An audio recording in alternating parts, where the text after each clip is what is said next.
This is the Bad Girl Blanc from the Hip Check Stew Wine. They're right back here. Excellent. They make lots of great wine. This is a Chardonnay, which I typically don't use a Chardonnay because most Chardonnays are oaked. You get some wood flavors in there, which you really don't want to impart on the food. It would be great to drink, you know, a nice Chardonnay with the mussels, but as far as cooking it in there, you really don't want to use anything woody. Same thing with hops, a hoppy beer. I love hops, I love hoppy beers. You cook with a hoppy beer, you're going to start to get bitter flavors in there, which is great in a beer, not usually what we're looking for in our food. So, things to keep in mind. There's also a Mandarin, is it a Mandarin Hefeweizen? Or does you guys have this is actually the Prankster from North Coast that I chose, but I'm sure that Mandarin will be great. I'm going to do some apples here, so I thought maybe the Mandarin with the apples might be a little conflicting, but there are no rules, is the moral of the story. Some garlic, nice little plop of garlic. We got some shallots here. And we got this is a chorizo. It's actually Spanish chorizo.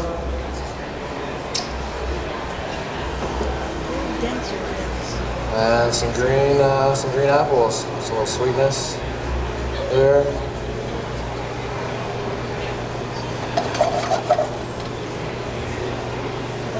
Get these bad boys going.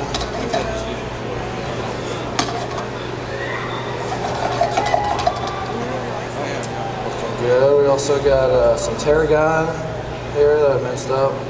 We're gonna add a little bit of tarragon actually right in here now. We're also gonna finish with a little bit. It's gonna be a nice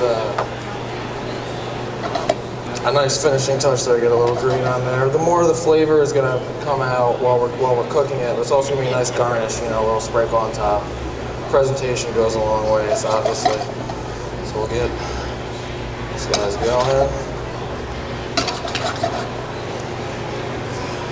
It is always important. The two best tools that you have in the kitchen are taste and smell.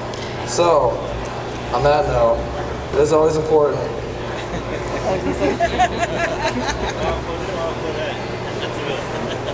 to know what you're working with. That was going to do just fine. Are you sure? Should I test again? Maybe. So looking pretty good here. We're bubbling. Get a nice little caramelization of our garlic, shallots.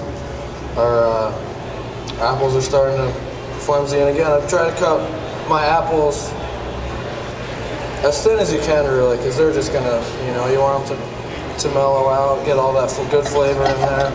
Once we get a nice smell here,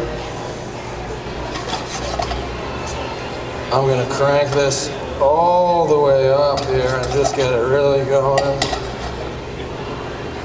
Take the wine. Oh yeah. Nice little, see, not too much.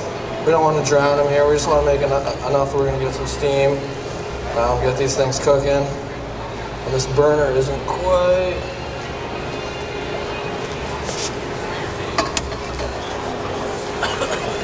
And again, we want to have this pretty much steaming when we add our mussels in. We don't want the mussels to be hanging out there too long.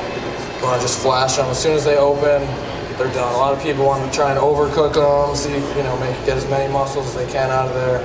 And the ones that aren't going to open, you're not going to want to eat. They're not fresh, they're dead, they're not happy.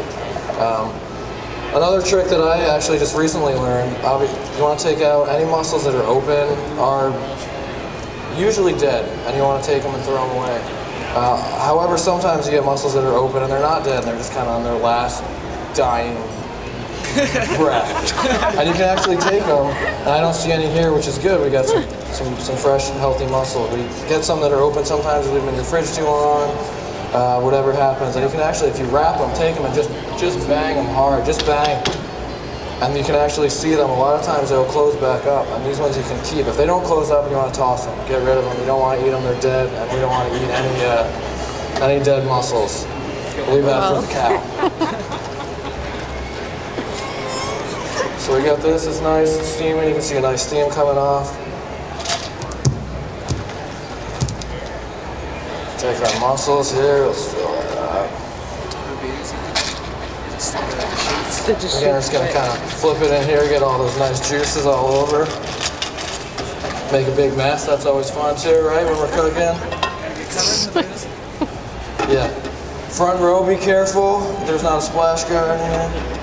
And then we're just gonna cover it up. Let it do its thing. We're gonna let it steam. I think this is usually a good time to again make sure we're working with a good quality product here.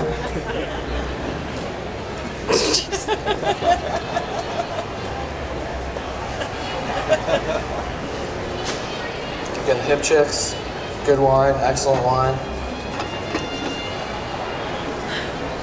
So, we're looking pretty good. Gonna let these go for a couple minutes. The final seasoning we're gonna add right when these are finished. I'm gonna finish it with some cream, actually, some heavy cream, nice, fatty, all that good stuff that's terrible for you and tastes great. And some salt and pepper. A lot of people you see will add salt and pepper kind of in the beginning, salt and pepper. Problem with that is you're just flavoring your broth, and we want to get all that good stuff in right into the mussels. So we're gonna wait till they're open and hit them with some salt, some pepper. Again, the cream, if you do the cream too early, you're just gonna boil it and you're gonna get curdles of cream. And I love cottage cheese, but I don't really want it in my mussels, so.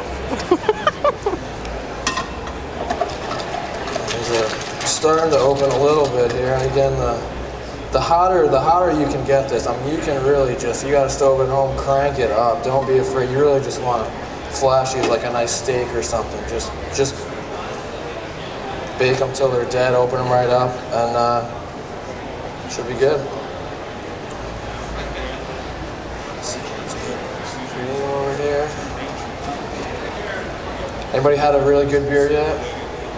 What was that? Ninkasi. I'm excited. I had the Hopwork Stout that I never had before. It was great. It was very good. Let's see.